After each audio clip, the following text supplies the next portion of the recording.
ಭಾರತಂ ಅದ್ವೈತಾಮೃತವರ್ಷಿಣೀಂ ಭಗವತಿ ಅಷ್ಟಾದಶಾಧ್ಯಾಯಿನೀಂ ಅಂಬತ್ವಾಮನುಸಂದದಾಮಿ ಭಗವದ್ಗೀತೆ ಭವದ್ವೇಷಿಣೀಂ. ಎಲ್ಲರ ಹೃದಯದಲ್ಲಿ ಬೆಳಗುತ್ತಿರುವ ಆ ಒಂದು ಚೈತನ್ಯಕ್ಕೆ ನಮಸ್ಕಾರ ಮಾಡುತ್ತಾ ಈಗ ಒಂದು ಮಂತ್ರವನ್ನು ಎಲ್ಲರೂ ಹೇಳಿ. ಓಂ ನಮೋ ಭಗವತೆ ವಾಸುದೇವಾಯ. ಎಲ್ಲರೂ ಹೇಳಿ. ಓಂ ನಮೋ ಭಗವತೆ ವಾಸುದೇವಾಯ. ಓಂ ನಮೋ ಭಗವತೆ ವಾಸುದೇವಾಯ.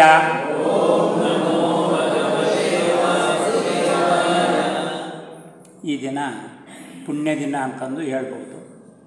ನಾವೆಲ್ಲ ಭಾಗ್ಯವಂತರು ಅಂತೂ ಹೇಳ್ಬೋದು. ಭಗವದ್ಗೀತೆಯನ್ನು ಯಾರ್ಯಾರು ಪಾರಾಯಣ ಮಾಡಿದ್ರೆ, ಯಾರು ಕೇಳಿದರೆ ಶ್ರವಣದಿಂದಲೇ ಮೋಕ್ಷ. ಯಾರು ಹೇಳಿರೋದು? ಶಂಕರಾಚಾರ್ಯರು ಹೇಳ್ತಾರೆ. ಪರೀಕ್ಷಿತ್ ಮಹಾರಾಜ 7 ದಿನ ಭಾಗವತಾನ ಕೇಳಿದ್ದಕ್ಕೆ ಮೋಕ್ಷಕ್ಕೆ ಹೋದ್ರಂತೆ. ಅಂದರೆ ಶ್ರವಣ ಅಷ್ಟು ಇಂಪಾರ್ಟೆಂಟ್, ಅಂದರೆ ವ್ಯಾಲ್ಯೂಬಲ್ ಅಂತ, ಮೌಲ್ಯಗಳು ಅಂತ. ಶ್ರವಣ ಬಹಳ ಸಾಧನೆ, ಅದು ಒಂದು ಸಾಧನೆಯೇ. ನಾವು ಬರಬೇಕಪ್ಪ ತಿಂಗಳಿಗೊಂದು ಸಲ ಇಲ್ಲಿ ಆಶ್ರಮಕ್ಕೆ, ಈ ಸೊಸೈಟಿನಲ್ಲಿ ನಾವು 4 ಮಾತು ಅಮೃತ ವಾಕ್ಯಗಳನ್ನು ಕೇಳಬೇಕು ಅನ್ನೋದು ಒಂದು ಸಾಧನೆ. ಇದೂ ನಮಗೆ ಶ್ರೇಯಸ್ಸು, ಉನ್ನತ ಲೋಕಕ್ಕೆ ಕರೆದುಕೊಂಡೋಗುತ್ತೆ, ಉತ್ಕೃಷ್ಟವಾದ ಒಂದು ಸ್ಥಿತಿಗೆ ಕರೆದುಕೊಂಡೋಗುತ್ತೆ. ಹೇಗೆ ಅಂದರೆ, ಮಾನವ ಜನ್ಮ ಬರೋದು ಅಪರೂಪ. ಚೆನ್ನಾಗಿ ಅರ್ಥ ಮಾಡ್ಕೊಳ್ಳಿ. ಪ್ರತಿಯೊಂದು ಮಾತನ್ನು ನೀವು ಚೆನ್ನಾಗಿ ಅರ್ಥ ಮಾಡಿಕೊಂಡು ಮನಸ್ಸಿನಲ್ಲಿ ಇಟ್ಕೊಬೇಕು. ಮನುಷ್ಯತ್ವಂ ಮುಮುಕ್ಷತ್ವಂ ಮಹಾಪುರುಷರ ಸಂದರ್ಶನ. ಶಂಕರಾಚಾರ್ಯರು ಹೇಳಿದರು. ಜಗದ್ಗುರುಗಳು ಯಾವ ಒಂದು ಮಾತು ಹೇಳಿದ್ರೂ ಅದು ಬಹಳ ವ್ಯಾಲ್ಯೂಬಲ್, ಬಹಳ ಉತ್ಕೃಷ್ಟವಾದದ್ದು, ಅಂತಿಮವಾದದ್ದು, ಮತ್ತು ಅದರ ಮೇಲೆ ಇನ್ಯಾವುದೂ ಇಲ್ಲ. ಅಂದರೆ ಎಷ್ಟೋ ಜನ್ಮಗಳಲ್ಲಿ ನಾವು ಪೂರ್ವ ಪುಣ್ಯ ಮಾಡಿ ಈ ಜನ್ಮ ಬಂದಿದೆ. ನಮಗೂ ನಿಮಗೂ ಎಲ್ರಿಗೂ ಇದು ಹೆಚ್ಚು ದಿನಗಳು ಇರೋದಿಲ್ಲ. ಈಗಲೋ ನಾಳೆನೋ ನಾಳಿದ್ದು ಶರೀರ ಹೋಗುತ್ತೆ. ಅವ್ರು ಹೋದರು, ಇವ್ರು ಹೋದರು, ಇನ್ನೊಬ್ರು ಹೋದರು. ಹೀಗೆ ನಾವು ಕ್ಯೂನಲ್ಲಿದ್ದೀವಿ.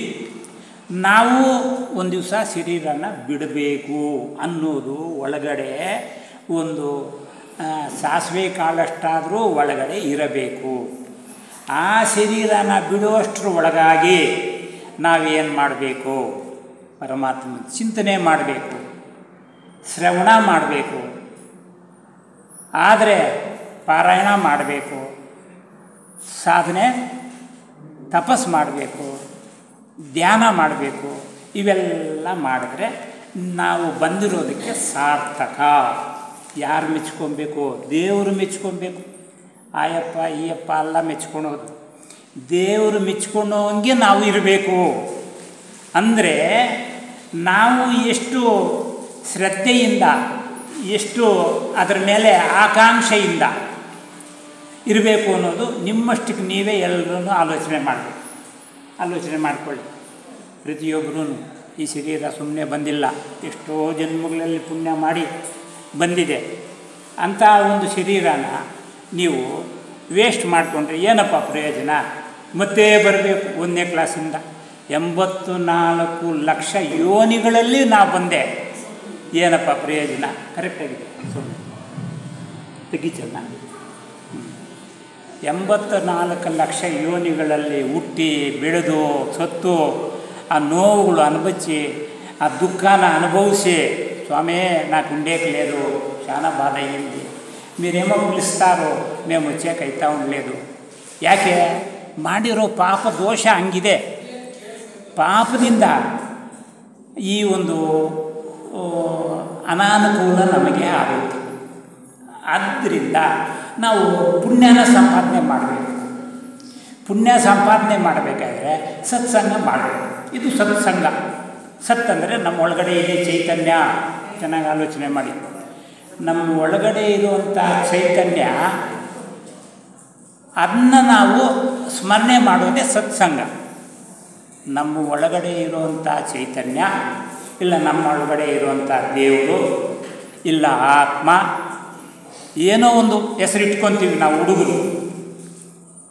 ಯಾವ ಹೆಸರನ್ನಾದರೂ ಇಟ್ಕೊಳ್ಳಿ, ನಮ್ಮ ಒಳಗಡೆ ಇರೋದನ್ನ ನಾವು ಅನುಸಂಧಾನ ಅಂದರೆ ನಾನು ಆತ್ಮಸ್ವರೂಪನು, ನಾನು ಚೈತನ್ಯ ಸ್ವರೂಪನು, ಈ ದೇಹ ನಾನಲ್ಲ, ಇದು ಪಂಚಭೂತಗಳ ಶರೀರ, ಇದಕ್ಕೂ ನನಗೂ ಸಂಬಂಧ ಇಲ್ಲ, ಇದು ಯಾವಾಗಲೂ ಏನೋ ಹೋಗುತ್ತೆ, ಇದು ನಾನಲ್ಲ, ನಾನು ಶಿವೋಹಂ ಆತ್ಮಸ್ವರೂಪನು ಅಂತಂದು ತಿಳ್ಕೊಳ್ಳೋದೇ ಜ್ಞಾನ. ಮನೋ ಬುದ್ಧಿ ಚಿತ್ತ ಅಹಂಕಾರಾದಿ ನಾಹಂ ಚಿದಾನಂದ ರೂಪೇಣ ಶಿವೋಹಂ ಶಿವೋಹಂ. ಶಂಕರಾಚಾರ್ಯರು ಡಂಗೂರು ಹೊಡ್ಕೊಂಡು ಹೇಳಪ್ಪ ಈ ಶರೀರ ನೀನಲ್ಲ. ನೋಡಿ, ಎಲ್ರಿಗೂ ಅರ್ಥ ಆಗ್ತಾ ಇದೆ. ಎಲ್ಲರ ಮನೆಯಲ್ಲೂ ಒಬ್ಬೊಬ್ಬರು ಹೋಗ್ತಾವ್ರೆ, ಈ ಶರೀರ ನಾನಲ್ಲ, ಈ ಇಂದ್ರಿಯಗಳು ನಾನಲ್ಲ, ಈ ಕಣ್ಣು ನಾನಲ್ಲ, ಈ ಕಿವಿ ನಾನಲ್ಲ, ಇದ್ಯಾವುದು ನಾನಲ್ಲ. ಒಳಗಡೆ ಬೆಳಗ್ತಾ ಇದ್ದಾನಲ್ಲ, ಪ್ರಕಾಶಿಸುತ್ತಿದ್ದಾನಲ್ವ, ಅವನೇ ನೀನು. ನೋಡಿ ಎಷ್ಟು ಸುಲಭ ಇದೆ. ಇದರಲ್ಲಿ ಹೋಗ್ತಾ ಇದ್ದರೆ 4 ಹೆಜ್ಜೆ ಮಡಗಿದ್ರೆ ನಿನಗೆ ಜ್ಞಾನ ಬರುತ್ತೆ. ನಾವು 4 ಹೆಜ್ಜೆ ಮಡಗೋದಿಲ್ಲ. ಯಾವುದಕ್ಕೂ ಆ ಒಂದು ಸತ್ಸಂಗಕ್ಕೆ ಬೆಲೆ ಕೊಡೋದಿಲ್ಲ. ಕೆಲವು ಏನೋ ಹೇಳಪ್ಪ, ನಿಮಗೇನೋ ಹಬ್ಬುತ್ತೆ, ನಮ್ಗೆ ಹಬ್ಬಲ್ಲ, ಇದು ಇರಬಾರ್ದು, ಇದು ಅವಿವೇಕ, ಇದು ಅಜ್ಞಾನ ಅಂತಂದು ಶಂಕರಾಚಾರ್ಯರು ಹೇಳ್ತಾ ಇರೋ ಮಾತು. ಪ್ರತಿಯೊಂದು ಮಾತನ್ನು ನಾವು ಗಮನದಲ್ಲಿ ಇಟ್ಕೊಬೇಕು. ಈ ದಿನ ದೈವಾಸುರ ಸಂಪತ್ ವಿಭಾಗ ಯೋಗ. ನೋಡಿ, ಭಗವದ್ಗೀತೆ 700 ಶ್ಲೋಕ, 18 ಅಧ್ಯಾಯ, ಎಲ್ಲ ಅಮೃತ ವಾಕ್ಯಗಳೇ. ಯಾವುದಾದ್ರೂ ತಗೊಳ್ಳಿ, ಎಲ್ಲ ಅಮೃತ ವಾಕ್ಯಗಳೇ. ಆ ದೈವಾಸುರ ಸಂಪತ್ ವಿಭಾಗ ಯೋಗದಲ್ಲಿ ಮೊದಲನೇದು ಒಂದು ಶ್ಲೋಕ ತಗೊಂಡು ನಾವು ಅದನ್ನು ವಿಚಾರ ಮಾಡೋಣ. ವಿಚಾರದಿಂದಲೇ ನಮಗೆ ಗೊತ್ತಾಗೋದು, ವಿಚಾರ ಇಲ್ಲ ಅಂದರೆ ಗೊತ್ತಾಗಲ್ಲ. ಈಗ ಯಾರೋ ಒಬ್ಬರು ಹೇಳ್ತಾರೆ, ಮೇಡಮ್ನವ್ರು ಹೇಳ್ತಾರೆ, ನಾವೆಲ್ಲ ಕೇಳ್ತೀವಿ, ಚೆನ್ನಾಗಿ ಅರ್ಥ ಆಗುತ್ತೆ. ಗಮನವಿಟ್ಟು ಕೇಳಬೇಕು ಅಷ್ಟೇ. ಆ ಗಮನವಿಟ್ಟು ಕೇಳಿದರೆ ಅದು ನಮ್ಮ ಒಳಗಡೆ ಸ್ವಲ್ಪ ಹಂಗೆ ಬೀಜ ಬಿತ್ತದಂಗೆ. ಯಾವ ಬೀಜ? ಅಮೃತವಾದ ಬೀಜ, ಜನ್ಮ ದುಃಖಗಳನ್ನು ಪಾರು ಮಾಡುವಂಥ ಬೀಜ. ಜನನ ಮರಣ ದುಃಖ ಇಲ್ಲ ಯಾವುದರಲ್ಲಿ? ಮೋಕ್ಷದಲ್ಲಿ. ಜ್ಞಾನ ಬಂದರೆ ಈ ಪುನನಪಿ ಜನನ ಪುನನಪಿ ಮರಣ, ಜನನೀ ಜಠರೇ ಜಠರೇ ಶಯನ. ಭಜಗೋವಿಂದಂ ಶ್ಲೋಕದಲ್ಲೇ, ಏ ಮೂಢ, ನೀನು ಪರಮಾತ್ಮನ ನೆನೆಸು, ಗೋವಿಂದನ ಭಜನೆ ಮಾಡಪ್ಪ. ಈ ದೇಹಗಳನ್ನ ಕಟ್ಕೊಂಡು, ಈ ಒಂದು ಆಸ್ತಿ ಅಂತಸ್ತು ಅದು ಇದು ಕಟ್ಕೊಂಡು ಯಾಕೆ ಅಳ್ತೀಯ? ಮುಂದೆ ಮಡ್ಕೊಂಡು ಅಳೋದು, ಗೋಳಾಡೋದು, ಚಿತ್ರಹಿಂಸೆಗಳು. ಇದು ನೋಡು, ಕೆಲವರಿಗೆ ಹಂಗೆ ಆಗೋಗಿದೆ. ಏನೂ ಮಾಡೋಕ್ಕಾಗಲ್ಲ. ಅದು ಅವರವರೇ ಅದನ್ನು ತಿಳ್ಕೊಬೇಕು.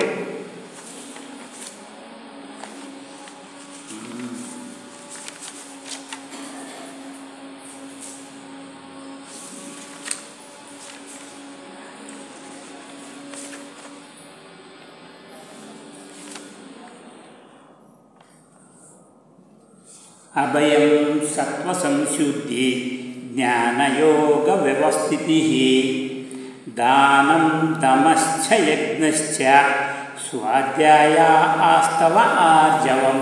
ಮೊದಲನೇ ಶ್ಲೋಕ 16ನೇ ಅಧ್ಯಾಯ.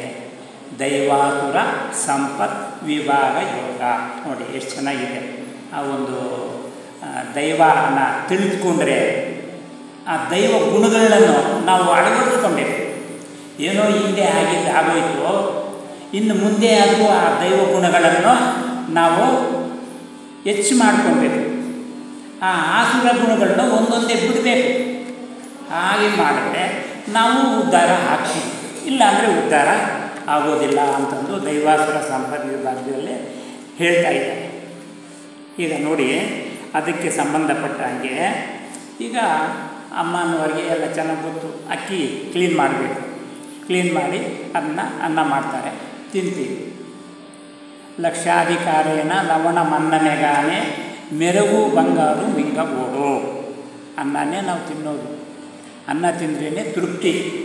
ಅನ್ನ ತಿಂದು ದೇಹನ ಬೆಳೆಸ್ಕೊಂಡು ಜ್ಞಾನನ ಬೆಳೆಸ್ಕೊಳ್ಳಿಲ್ವೇ ಅನ್ನೋದು ಅವರ ಒಂದು ಉದ್ದೇಶ. ಜ್ಞಾನನ ಬೆಳೆಸ್ಕೊಳೋದಕ್ಕೆ ಇಂಥ ಹಲವಾರು ಒಂದು ಶ್ಲೋಕಗಳನ್ನಾಗಲಿ ಒಂದು ವಿಚಾರನಾಗಲಿ ನಾವು ತಿಳ್ಕೊಬೇಕು. ಆ ಅಕ್ಕಿ ಅವರು ಕ್ಲೀನ್ ಮಾಡಿ ಇದು ಮಾಡ್ತಾರೆ. ಅದರಲ್ಲಿ ಏನಾದರೂ ಈ ಕಸ ಕಡ್ಡಿ ಕಲ್ಲು ಇದಕ್ಕೆ ತೆಗೆದಾಕ್ತಾರೆ.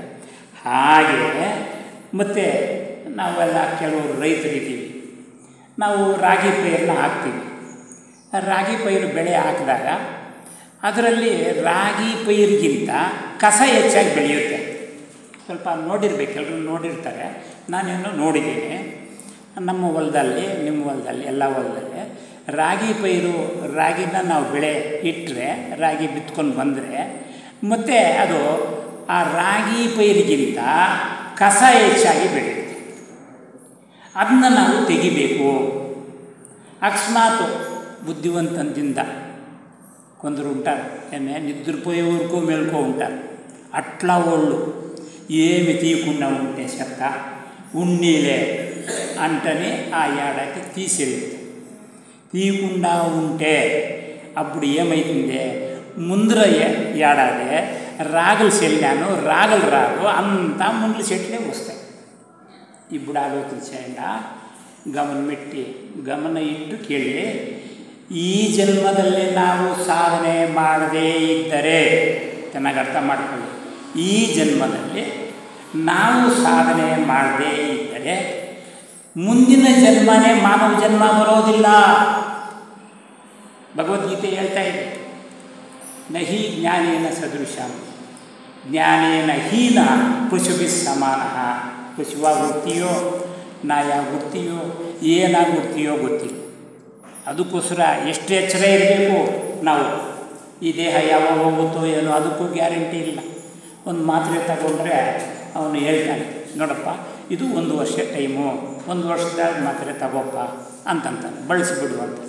ಆದರೆ ಈ ದೇಹಕ್ಕೆ 1 ನಿಮಿಷ ಕೂಡ ಬಿಡುವಿಲ್ಲ, 1 ನಿಮಿಷ ಕೂಡ ಗ್ಯಾರಂಟಿ ಇಲ್ಲ. ನಾಳೆ ಇರ್ತೀವಿ ಅನ್ನೋದೇನು ಗ್ಯಾರಂಟಿ? ಇವಾಗ ಇಷ್ಟೊತ್ತು ಹೇಳಿದ್ರು ನಮ್ಮ ಸೊಸೈಟಿ ಅಧ್ಯಕ್ಷರು ತಿಪ್ಪೇಸ್ವಾಮಿಗಳು ಅಂತ, ಅವರು ಕಾಲ ಇದಾದರು, ಸ್ವಸ್ಥಾನಕ್ಕೆ ಹೋದರು. ಹಾಗೆ ನಮ್ಮ ಶರೀರನೂ ನಾಳೆ ಹೋಗಬಹುದು. ಕ್ಷಣಂ ಚಿತ್ತಂ ಕ್ಷಣಂ ವಿತ್ತಂ ಕ್ಷಣಂ ಜೀವಿತಂ. ನೋಡಿ, ಆಲೋಚನೆ ಮಾಡಿ 1 ನಿಮಿಷ. ಕ್ಷಣಂ ವಿತ್ತಂ, ಡಬ್ಬು ಒಳ್ಳೆ ಸಾವುಕಾರಲಪ್ಪ ಅಂಟ, ಇರೋದು ಒಂದೇ ದಿನ. ಕ್ಷಣಂ ವಿತ್ತಂ ಕ್ಷಣಂ ಜೀವಿತಂ. ಈ ಜೀವಿತ, ಈ ಮಾನವ ಶರೀರ ಎಷ್ಟು ಸುಂದರವಾಗಿದೆ, ಎಷ್ಟು ಆನಂದಮಯವಾಗಿದೆ. ಇಂಥ ಶರೀರ ಇರೋದು ಒಂದೇ ಒಂದು ದಿನ, ಒಂದೇ ಒಂದು ಕ್ಷಣ ಅಂತಾರೆ ಯಾರು? ಶಂಕರಾಚಾರ್ಯರು. ನಮ್ಮ ಅನುಭವನು ನಿನ್ನೆ ಇದ್ದ ಇವತ್ತಿಲ್ಲ ಒಬ್ಬ ಮನುಷ್ಯ ಅಂದರೆ ಅಲ್ಲಿಗೆ ನಮ್ಮ ಶರೀರ ಗ್ಯಾರಂಟಿ ಇದೆಯಾ? ಎಷ್ಟೋ ರೋಗಗಳು, ಎಷ್ಟೋ ಬಾಧೆಗಳು, ಎಷ್ಟೋ ದುಃಖಗಳು. ಸಿಪ್ರಾನಂತಂದು ಸ್ವಾಮಿನ ದುಃಖಮೋ ನೀನು ಯಾರು ಸ್ವಾಮಿ వచ్చే మీ ಆಶ್ರಮಕ್ಕೆ ಅಂತಾರೆ. ನಾವು ಪತ್ರಿಕೆ ಕೊಟ್ಟರೆ ನಮ್ಮ ಸೊಸೈಟಿಗೆ ಬನ್ನಿಯಪ್ಪ, ಭಾನುವಾರ ನಿಮ್ಗೆ ರಜಾ ಬನ್ನಿ ಅಂದರೆ, ಸ್ವಾಮಿ ವಾರದ್ದಕ್ಕೂ ಮಾಡಿಕೊಂಡಿರೋ ವ್ಯವಹಾರಗಳೆಲ್ಲ ಒಂದು ಮೂಲೆಯಲ್ಲಿ ಹಾಕಿರ್ತೀವಿ, ಅದನ್ನೆಲ್ಲ ತೆಗೆದು ಕ್ಲೀನ್ ಮಾಡಬೇಕು. ಭಾನುವಾರ ಬರೋದಕ್ಕಾಗೋದಿಲ್ಲ. ನಿಜವೇ ಇರಲಿ, ನಿಮ್ಮ ದುಃಖ ನಿಮಗಿದೆ, ನಾನು ಇಲ್ಲ ಅಂತ ಹೇಳೇ. ಆದ್ರೂ ನೀನು ಯಾವಾಗ ಉದ್ಧಾರ ಮಾಡ್ಕೊಳೋದು? ಪ್ರತಿಯೊಂದು ಇದ್ದೇ ಇರುತ್ತೆ. ಈ ಸಂಸಾರ ಅಷ್ಟು ದೊಡ್ಡದು ಇನ್ಯಾವುದೂ ಇಲ್ಲ. ಸಂಸಾರ ಸಮುದ್ರ ಆದರೂ ದಾಟಬಹುದಂತೆ, ಈ ಸಂಸಾರನ ದಾಟಕ್ಕಾಗಲ್ಲ ಅಂತಂದು ಕೆಲವರು ಹೇಳ್ತಾರೆ. ನಿಜವೇ, ಸಂಸಾರದಲ್ಲಿ ದುಃಖ ಇದೆ, ಇಲ್ಲ ಅಂತ ಯಾರೂ ಹೇಳ್ತಾ ಇಲ್ಲ. ಭಗವಾನ್ ಬುದ್ಧರೇ ಹೇಳಿದ್ರು, ದುಃಖ ಸತ್ಯಂ, ದುಃಖ ಇದೆಯಪ್ಪ, ನನಗೂ ಗೊತ್ತು, ನಿಮಗೂ ಗೊತ್ತು, ಎಲ್ರಿಗೂ ಗೊತ್ತು. ಆದರೆ ನೀನೇನು ಮಾಡಬೇಕು? ಆತ್ಮಜ್ಞಾನನ ಹೊಂದಬೇಕು. ದುಃಖ ಯಾವುದರಿಂದ ಹೋಗುತ್ತೆ, ಆನಂದ ಶಾಂತಿ ಯಾವುದರಿಂದ ಬರುತ್ತೆ ಅಂದರೆ ಆತ್ಮಜ್ಞಾನದಿಂದ ಬರುತ್ತೆ. ಆತ್ಮಜ್ಞಾನ ಅಂದರೆ ಏನು? ನಮ್ಮಲ್ಲಿರುವಂಥ ಒಂದು ಆತ್ಮಶಕ್ತಿಯನ್ನು, ನಮ್ಮಲ್ಲಿರುವಂಥ ಚೈತನ್ಯ ಅನ್ನೋ, ದೇವರು ಅನ್ನೋ, ಪರಮಾತ್ಮ ಅನ್ನೋ, ಬ್ರಹ್ಮ ಅನ್ನೋ ಆ ಒಂದು ಇದನ್ನು ತಿಳಿದುಕೊಂಡ್ರೆ, ಅವ್ರು ಹೇಳಿರುವಂಥ ದಾರಿಯಲ್ಲಿ ನಡೆದರೆ ನಿನಗೆ ಜ್ಞಾನ ಬರುತ್ತೆ. ಇನ್ನು ಇದಕ್ಕಿಂತ ಸುಲಭವಾಗಿ ಏನೂ ಹೇಳೋಕ್ಕಾಗಲ್ಲ. ಅಂಥ ಒಂದು ಜ್ಞಾನನ ನಾವು ತಿಳಿದುಕೊಳ್ಳೋದಕ್ಕೆ ಈ ಮಾನವ ಜನ್ಮ ಈ ಪ್ರಪಂಚಕ್ಕೆ ಬಂದಿರೋದು. ಇದರಲ್ಲಿ ನಾವು ತಿಳಿದುಕೊಂಡ್ರೆ ಮುಂದಿನ ಜನ್ಮ ಶ್ರೀಮತಾಂಬೆಯೇ ಭಗವದ್ಗೀತೆ ಸಾಕ್ಷಿ ಏನು ಹೇಳ್ತಾ ಇದೆ ನೋಡಪ್ಪ, ನೀನು ಅಷ್ಟೋ ಇಷ್ಟೋ ಏನೋ ಸ್ವಲ್ಪ ಚಿಕ್ಕ ಮಗು, 1 ವರ್ಷದ ಮಗು ಹೇಳುತ್ತೆ, ಮತ್ತೆ ಬಿದ್ದೋಗುತ್ತೆ, ಒಂದು ಅಜ್ಜೆ ಮಡಗುತ್ತೆ, ಮತ್ತೆ ಬಿದ್ದೋಗುತ್ತೆ, ಮತ್ತೆ ಹೇಳುತ್ತೆ. ಅವನು ಎದ್ದು ಓಡಾಡುತ್ತಾರೆ ಚೆನ್ನಾಗಿ. ನಂಬಳ್ಳಿಯಿಂದ ಶ್ರೀನಿವಾಸಪುರದವರೆಗೂ ಬರ್ತಾನೆ, ಅಷ್ಟು ಅವನಿಗೆ ಶಕ್ತಿ ಬರುತ್ತೆ. ಹಂಗೆ ನೀನು ಚಿಕ್ಕದಾಗಿ 1 ದಿನ 2 ದಿನ 3 ದಿನ ಈ ದೇಹ ಇರೋವರೆಗೂ ಈ ಒಂದು ಸತ್ಸಂಗವನ್ನು ಮಾಡಿದ್ರೆ ನಿನಗೆ ಜ್ಞಾನ ಬರುತ್ತೆ, ಒಳ್ಳೆಯ ಒಂದು ಜನ್ಮ ಬರುತ್ತೆ, ಉನ್ನತ ಲೋಕಕ್ಕೆ ಹೋಗ್ತೀಯ. ನಿನ್ನ ಒಂದು ಮನಸ್ಸಿನ ನಿಕೃಷ್ಟ ಅಂದರೆ ಅಧೋಗತಿಗೆ ನೀನೇ ಕಾರಣ. ನಾವೇ ಕಾರಣರೋ, ಬೇರೆಯವ್ರ ಕಾರಣರಲ್ಲ. ನನ್ನ ಒಂದು ಉನ್ನತಿಗೆ ನಾನೇ ಕಾರಣ, ನನ್ನ ಒಂದು ಅಧೋಗತಿಗೆ ನಾನೇ ಕಾರಣ. ಪ್ರಪಂಚದ ವ್ಯವಹಾರ ಕಟ್ಟಿಕೊಂಡು ಪ್ರಪಂಚದಲ್ಲಿ ಬಿದ್ದು ದುಃಖ ನರಳಾಟ ಎಲ್ಲ ಬಿದ್ದರೆ ಅವನಿಗೂ ದುಃಖ. ಪ್ರಪಂಚ ಹಂಗಿರಲಿ, ಅದು ಬೇಡ ಅನ್ನಲಿಲ್ಲ. ಅಂಟಕೊಂಡು ಮನಸ್ಸ ಅಂಟ್ಕೊಂಡು ಇದ್ದಂಗಿದ್ದು ಇವಾಗ ನಾಲ್ಗೆ ಮೇಲೆ ಮೈಸೂರು ಪಾಕ್ ತಿಂತೀವಿ, ಇನ್ನು ಏನೇ ಕೆಲವು ತಿಂಡಿಗಳು ತಿಂತೀವಿ, ಅದೇನಾದರೂ ಮೆತ್ಕೊಂಡಿದೆಯಾ? ಇಲ್ವಲ್ಲ. ಅದೇ ರೀತಿ ಈ ಸಂಸಾರನ ಅಂಟ್ಕೊಂಡ ನೀನು ಅದನ್ನು ತಿಳ್ಕೊಂಡು ನೀನು ವ್ಯವಹಾರ ಮಾಡಿದ್ರೆ ನೀನು ಜ್ಞಾನನ ಪಡೆಯಬಹುದು ಅಂತಂದು ಶಂಕರಾಚಾರ್ಯರು ನಮಗೆ ಹೇಳ್ತಾ ಇರೋದು.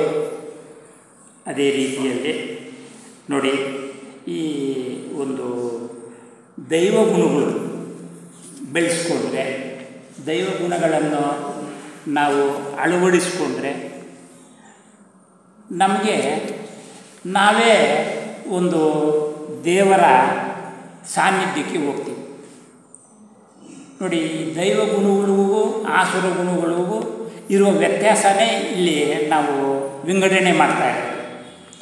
ದೈವ ಗುಣಗಳು ಪ್ರೀತಿ, ಪ್ರೇಮ, ಸೌಹಾರ್ದತೆ, ಸತ್ಯ, ಇವೆಲ್ಲ ನಮಗೆ ಎಲ್ರಿಗೂ ಗೊತ್ತು.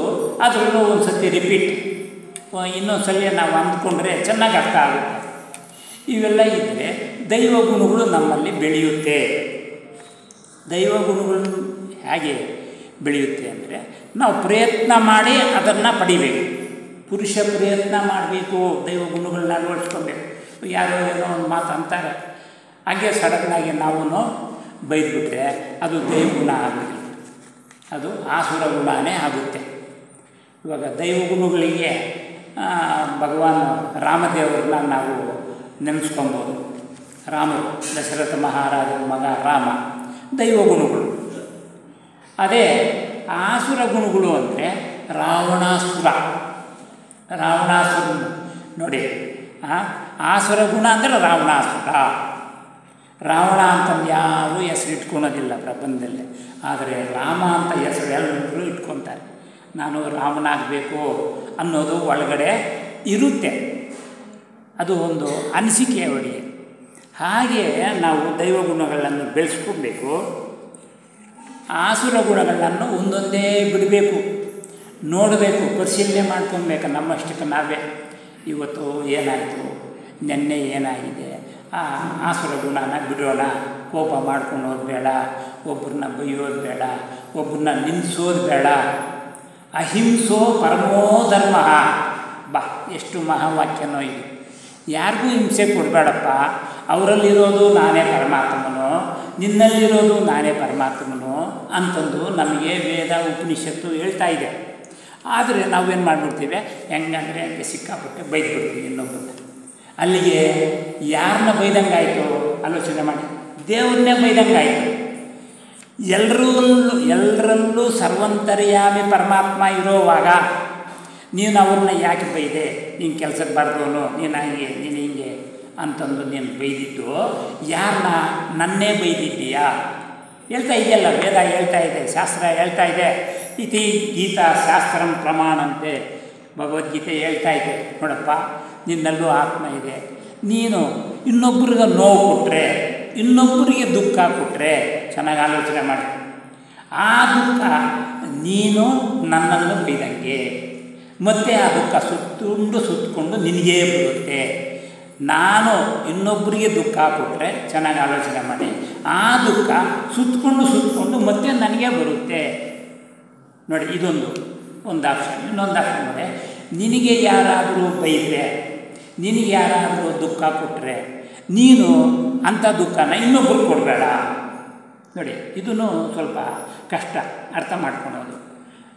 ಆದ್ದರಿಂದ ಯಾಕೆ ಎಲ್ಲರಲ್ಲೂ ಭಗವಂತ ಇದ್ದಾನೆ, ಅವನ್ನ ಯಾಕೆ ಬೈತೀಯ, ಅವನ್ನ ಯಾಕೆ ಹೊಡಿತೀಯ, ಅವನ್ನೇನು ಶಿಕ್ಷೆ ಮಾಡೋನು ಇನ್ನೊಬ್ಬಿದ್ದಾನೆ, ನೀನು ಶಿಕ್ಷೆ ಮಾಡೋಂಗಿಲ್ಲ.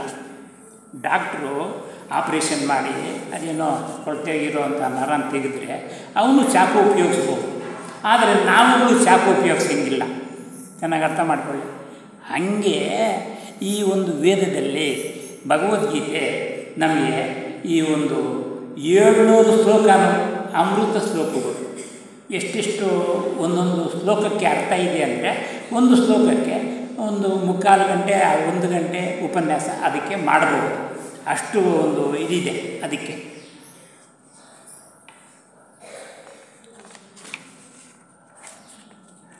హృదయములో గల దైవ గుణాల కన్నా ఆసుర గుణాలు రాక్షస గుణాలు ఉండిన వాటిని తొలగించవలేనో. ನೋಡಿ, ಅವು వాళ్ళంతా తీసేయాల రాక్షస గుణాలు. మన హృదయ క్షేత్రము బాగా పెట్టుకోవాల. ఈ హృదయ క్షేత్రము బాగా పెట్టుకుంటే దేవుడు ప్రకాశిస్తాడు. ఈ హృదయ క్షేత్రంలో కామ, క్రోధ, లోభ, మోహ, మద, మత్సర ఇవన్నీ నిండుకో ఉంటే ఇక్కడ దేవుడు ప్రకాశిస్తాడా? ప్రకాశించాడు. అంటే ఏమే, ఎంత ఈ అద్దము మిర్రర్ అది ముష్టి పట్టిపోయింది, బ్రష్ పట్టిపోయింది, 6 నెలలు అయింది దాన్ని బాగా క్లీన్ చేసి. అట్లా అద్దంలో ముఖం చూసుకుంటే కనపడుతుందా? కనపడుతుంది. అట్లా నీ ఒక హృదయ క్షేత్రాన్ని రామనామాన్ని పెట్టుకో, భగవంతుని చింతని పెట్టుకో, ఆత్మ ధ్యానాన్ని పెట్టుకో, ఆత్మ చింతనని పెట్టుకో అంటుంటని మనకి ఇక్కడ పరమాత్ముడు చెప్తా ఉండేది. అదే అనుష్ఠానం అంటే. స్వామి అనుష్ఠానం చేస్తూ ఉండారా అని అంటారు గురువులు. ఎప్పుడన్నా సిక్కినప్పుడు గురువు శిష్యుడు ఇద్దరు కలిసినప్పుడు గురువు అడిగేది అదే శిష్యుల్ని, ఏంపా స్వామి ఈ శరీరానికి ఏమో 70 ఏళ్ళు అయ్యింది, ఈ శరీరానికి అనుష్ఠానం ఏమన్నా పెట్టుకో ఉండాలప్ప అని అంటాడు గురువు. అప్పుడు వీడు ఎప్పుడు ప్రతిదినము అనుష్ఠానం చేస్తూ ఉంటే, ఏమి అనుష్ఠానమో సత్యం చెప్పేది, ఆ ఒక దైవ గుణాలని పెట్టుకునేది, ఆ ఒక దేవుని చింతన చేసేది. పరోపకారార్థం ఇదం శరీరం. పరోపకారం చాలా శ్రేష్టము. మన థియాసఫీ చెప్పేది అదే. థియాసఫీ అన్నా ఒకటే, భగవద్గీత అన్నా ఒకటే, జ్ఞానం అన్నా ఒకటే, అన్నీ ఒకటే. ఏం చెప్తా ఉంది? నీ మనసుని బాగా పెట్టుకో. చూడండి, ఉపనిషత్తులో కూడా మన ఏమో మనుష్యానం కారణం బంధ మోక్షయోహో. నీ మనస్సే నీకు దుఃఖమో, నీ మనస్సే నీకు మిత్రుడు, ఫ్రెండ్. ఆనందం ఇచ్చేది మనస్సే, ఎక్కడో లేదు ఆనందము. బాగా ఆలోచన చేయండి, భగవద్గీతలో ఉంది.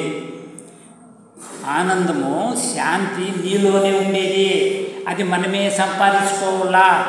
డబ్బిస్తే వచ్చేది కాదు, బంగారిస్తే వచ్చేది కాదు, అధికారం ఉంటే వచ్చేది కాదు. ఇది ಯಾವ విషయాన్నో కొనేకే అయ్యలేదు. ಯಾವ దాన్ని ఇంకా ఆత్మచింతన, ఇంకా ఆత్మ ధ్యానం, ఇంకా ఆత్మస్మరణని ఇంకా వచ్చేట్లది అది. అందుకే రమణ మహర్షి చెప్తావా, ఆత్మచింతనం మోక్ష కారణం, అనాత్మచింతనం దుఃఖ కారణం. ఎంతో బాగుంది చూసుకుంటా. ఆత్మచింతన చేయి. నీకు ఈ ఒక మనసులో ఆ ఒక ఆత్మ ప్రతిఫలిస్తుంది, ప్రకాశిస్తుంది, ఆనందంగా ఉంటాం. ఆనందం కావాలంటే ఆత్మచింతన చేయి. అనాత్మచింతనం దుఃఖ కారణం. అనాత్మచింతన అంటే శరీరం చింతన. నేను బాగుండాలా, నాకు కులా రాలేయాలా, నాకు ఈ ఊర్లో అందరూ పొగడల్లా, ఏమేమో దీన్ని నాకు కిరీటం పెట్టలేదు, మొన్నేమో ఫంక్షన్ చేసి కిరీటం పెట్టలేదే దుఃఖం. నేను 10 కోట్లు సంపాదించినాను, ఇంకా 1 కోటి సంపాదించాల, ఇది దుఃఖము. నేను మా ఇంటోడు ఎదురుగా కారు తెచ్చిన్నాడు, నేను కారు తేవాలా, ఇది దుఃఖం. అనాత్మచింతనం అంటే శరీరం దుఃఖము. ఈ శరీరంలో ఉండేదాన్ని ఇంకా నాకు అది కావాలా, ఇది కావాలా, కారు కావాలా, బస్సు కావాలా, ఏమేమో కోరి అనాత్మచింతన దుఃఖ కారణం. ఇదే దుఃఖం తెచ్చిపెడుతుంది. ದುಃಖಾನಿಕೆ ಮೂಲಮಿದೆ. ಆಸೆಯೇ ದುಃಖಕ್ಕೆ ಕಾರಣ. ಎಷ್ಟು ಚೆನ್ನಾಗಿದೆ ನೋಡಿ. ಆಸೆನೇ ದುಃಖಕ್ಕೆ ಕಾರಣ. ಯಾಕತ್ತಕ್ಕಪ್ಪ 3 ದಿನ ಇರೋದಕ್ಕೆ, 3 ದಿನ ಇದ್ದು ಹೋಗೋದಕ್ಕೆ ಅದೆಲ್ಲ ಏನೇನೋ ಯಾಕೆ ಭಾರ ಎತ್ಕೊತೀಯ? ಕುಂಟಾಲು ఎత్తుకుంటాడు. మనిషి ఉండేది 25 కేజీలు అనుకోండి, 70 కేజీలు ఉంటారు. ఆ 70 కేజీలు ఉండే మనిషి 150 కేజీలు ఉండే బొత్తి ఎత్తుకుంటాడు. అంటే ఏమే ఆ కోరికలు ఎత్తుకుంటాడు అని అర్థము. బాగా అర్థం చేసుకోండి. ఆ కోరికలు ఉన్నాయే పనికిరాని కోరికలు. 70 ఏళ్ళు అయ్యింది, ఇంకా ఏమిటి కప్ప నీకే లేదా పో నా మనుమికి మంచి కట్టియల్లో బెంగళూరు ఎక్కడ సంబంధం? నీది నువ్వు చూసుకొని పోవయా, నీ ఒక జన్మ సార్థకం చేసుకోవయా, నువ్వు వచ్చిందే నువ్వు చూసుకోవయా అంటనే వేదం చెప్తా ఉంటే వీడేం చెప్తాడు, నా మనిమినికి బెంగళూరులో ఇల్లు కట్టియాలా పురిగిస్తాడు. పొద్దున్న ఇంకా లేసే వరకు నిమిషం బిడువు లేదు, పైసా సంపాదన లేదు. ಯಾವುದೇ ప్రపంచ వ్యవహారంలో లాభం లేదు. ప్రపంచ వ్యవహారము ఎంత చేసినా, ఎన్ని కోట్లు సంపాదించినా, ఎన్ని కేజీలు బంగారు ఉన్నా, ఎంత ప్రధానమంత్రి సీటు ఉన్నా అది తక్కువే. చూడండి, దానికి ఒక ఎగ్జాంపుల్ చెప్తే మీకు బాగా అర్థమవుతుంది. విశ్వామిత్రుడు మహారాజు వీరుడు, ధీరుడు, బలశాలి, సైన్యము. రాజు అంటే లెక్కేసుకోండి ఎంతో ఉంటుంది, ఏమేమో ఉంటుంది, అన్ని అహంకారాలు ఉంటాయి. మిరపకాయల కారం, ఎండుమిరపకాయల కారం, దేహాభిమానం, ఇవన్నీ ఉంటాయి. మనకే ఉంటాయి, ఇంకా రాజుల గుండెల్లా వాళ్ళకి ఇంకా జాస్తి ఉంటాయి. ఆయన ఏమో సమయ సందర్భం చూసి అక్కడ వేరే ఒక ఊరికి పోల్సి పుట్టా, అక్కడ చూసుకొని వస్తూ ఉన్నాడు. సాయంకాలం అయిపోయా వాన వచ్చేసి ఈ పక్క ఆ పక్క చూసా వశిష్ఠాశ్రమంలో ఉండి, వశిష్ఠాశ్రమంలో ఆపత్తు రాత్రికి మేము ఈడే ఉంటాం స్వామి. అయ్యో మీరు రాజులో వచ్చేదే అపురూపము ఉండండి అంటానే. ఉండి రాత్రి భోజనం చేసి కొనుక్కొని వాళ్ళకి బ్రహ్మదేవుడు ఒక కామధేను కల్పవృక్ష అంటని ఒక ఇది ఇచ్చింటారు వాళ్ళకి వరం. దాన్ని చూసిరి అందరికీ మృష్టాన్న భోజనాలు తింది. ఊరికే రాకూడదా, పొద్దున్న వెళ్ళేసిందే స్వామి, ఇక్కడ ఉంటే మీరు ఇద్దరే తినేదే వశిష్ఠ మహర్షి భార్య, మా రాజ్యంలో ఉంటే 1000 జనం తింటారు, మాకే ఆ కామధేను ఇవ్వండి, లేదప్ప ఇచ్చాకయ్యేది లేదట్లయితే మేమెవరో తెలుసునా. చూడ ఆ స్వరూపం ఉండేవాళ్ళు ఏమంటారు, నేనెవరో తెలుసునా, ఇట్లా వాన్నాలికి వాడే కొరుక్కుంటాడు అని.